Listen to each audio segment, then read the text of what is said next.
बिस्मिल्लाहिर्रहमानिर्रहीम। अस्सलाम वालेकुम मेरे प्यारे बहन भाई, आप कैसे हैं? उम्मीद है कि आप सब ठीक ठाक खैर से खुश होंगे। मैं भी अल्लाह के फजल और करम से अल्हम्दुलिल्लाह ठीक ठाक हूँ। मैं सद्दाम हुसैन और आप देख रहे हैं यूट्यूब चैनल सद्दाम व्लॉग्स। मेरी वीडियो देखने वाले जहाँ भी रहें खुश रहें, आबाद रहें, अल्लाह उन्हें खुश रखे, ढेर सारी खुशा नसीबत फरमाए, आमीन या रब्बुल आलमीन। तो इस नेक दुआ के साथ आज का करते हैं व्लॉग स्टार्ट। सबसे पहले जो न्यू व्यूवर्स हैं, जो मेरे प्यारे बहन भाई हैं, उनसे यही कहना चाहता हूँ कि चैनल को जो है सब्सक्राइब करें और बेल आइकन का बटन लाजमी दबाएं ताकि हर आने वाली न्यू वीडियो जो है आप तक पहुँच सके। और एक रिक्वेस्ट भी करता हूँ कि वीडियो को जो है फुल वॉच किया करें और लाइक भी किया करें।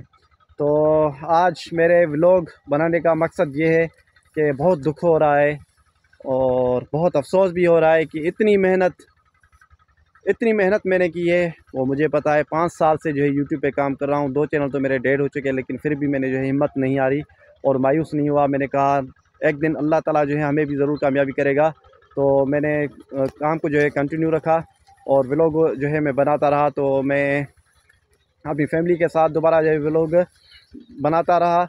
और अफसोस की ये बात है कि मेरा जो है मोबाइल वो जो है पानी में गिर गया, क्योंकि मैं मज़दूरी करता हूँ, मेहनत करता हूँ और जो है कहीं का काम करता हूँ। तो कहीं चलाते ही जो है जेब से जो है मोबाइल निकल के जो है पानी में गिर गया। मैं बनवाने गया तो वो जो है मेरा मोबाइल नहीं बना। तो मैं आपसे यही कहना चाहता हूँ कि आप जो है, अगर आपको मेरा व्लॉग ना मिले तो मैं आपसे जो है माज़रत चाहता हूँ, क्योंकि शायद मैं व्लॉग नहीं बना पाऊँ। एक दोस्त ने कहा है कि मैं आपको जो है मोबाइल दे रहा हूँ, अगर उसने दिया मोबाइल तो व्लॉग आते रहेंगे, अगर नहीं दिया तो ये मेरा जो है आखिरी व्लॉग है। दुआ में याद रखना। तो ये था हमारा आज का व्लॉग। अगले व्लॉग के लिए दो इजाज़त, तभी तक अल्लाह हाफ़िज़।